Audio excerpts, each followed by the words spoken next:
When central banks raise interest rates, it's big news. Bankers judging that the only way they can try to pull down inflation is to carry on raising interest rates. We're going to see rising rates. Rising interest rates that will make the cost of borrowing go up. It can send ripples across the whole economy. It can sink consumer confidence, result in fewer jobs and lower wages, and cause stock prices to fall. If they go too far too fast, it can tip economies into recession. So, why do central banks raise interest rates?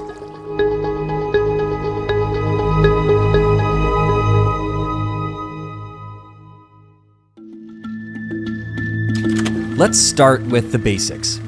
If you borrow money, you'll have to pay back a little extra to make it worthwhile for the lender. Well, I think we can make you this loan. You have a good reputation. We know you're reliable. I'm glad you think so. This is the interest rate. So if you are taking out a loan, you want the interest rate to be as low as possible so you don't have to pay that much back. On the flip side, if you want to save money, then a high interest rate means you can earn more on your savings. See it as a reward for leaving money in your account. But the size of your reward depends on the circumstances.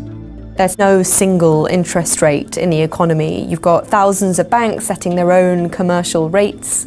That's all influenced, though, by the interest rate that the central bank sets. A central bank is like a bank for banks. Just like you and your savings account, banks also earn interest when they leave money with a central bank. Commercial banks have these things called reserves. So that's a bit like their cash on hand. Commercial banks lend those excess reserves to each other at an interest rate, and they also can deposit their excess reserves at the central bank. And when they do that, they can earn an interest rate. Ordinary people can't access the interest rate on the excess reserves, but it still affects them. And that's the idea. When central banks raise interest rates, they're trying to control inflation, how fast prices rise for everyone. They were 129, now they 139, and that's in the space of 4 weeks. Central banks like the Fed or the Bank of England or the European Central Bank are all trying to hit an inflation target of 2%. Interest rates are a really powerful tool that they have to do that. If inflation is seen as too high, that's when banks raise interest rates. The change spreads through the financial system and slows down the rate of inflation. Here's how. A rise in interest rates from a central bank means that a commercial bank will earn more on their reserves. They might make more from keeping their money in a central bank than lending it out. So if they do lend it out, they'll raise their interest rates to make it worth their while. How that affects consumers depends on the economy. Take mortgages.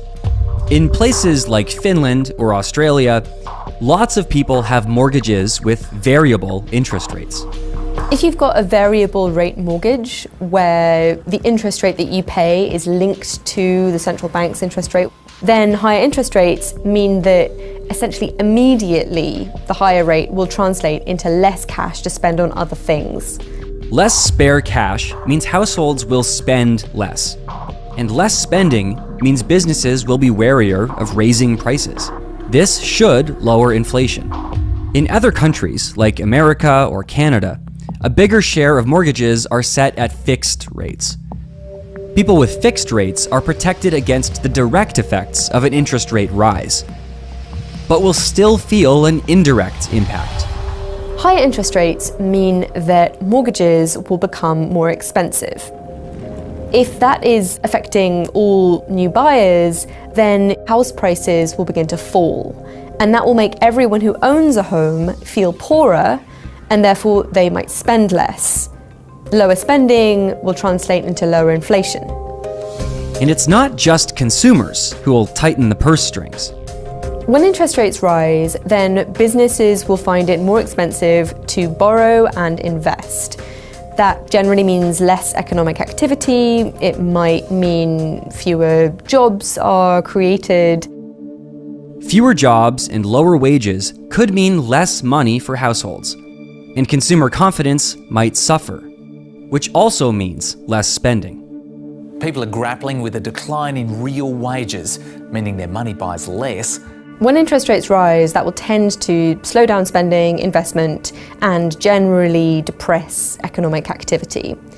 Overall, that will make businesses more reluctant to raise their prices, and that will tend to pull back inflation. It sounds straightforward, right? But the trick is judging how far to go.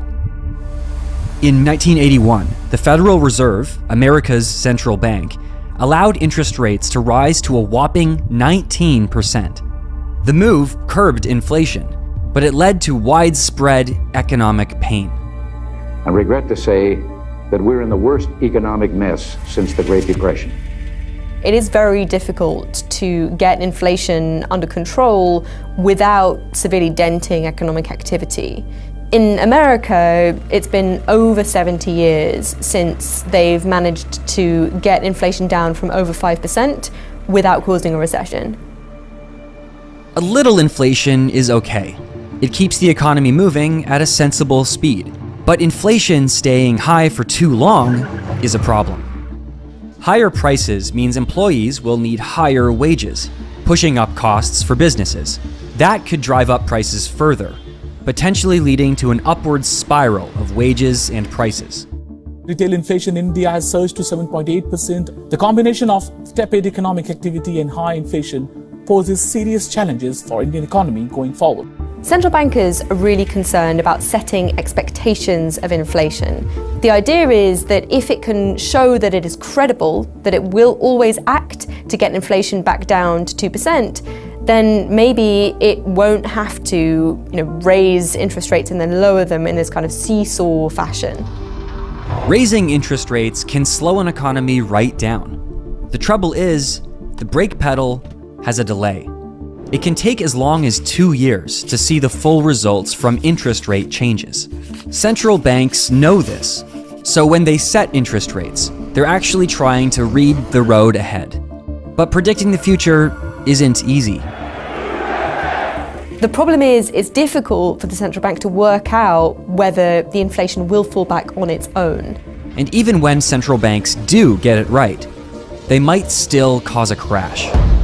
It may be a blunt instrument, but raising interest rates is still central banks' main tool for taming inflation. Central bankers would say that yes, raising interest rates can be painful. Slowing down the economy is not fun, but it's worth it. It's worth it to get low and steady inflation so that in the long run, you don't have to think about it. Thank you for watching. To read more of our coverage on interest rates, click the link. And don't forget to subscribe.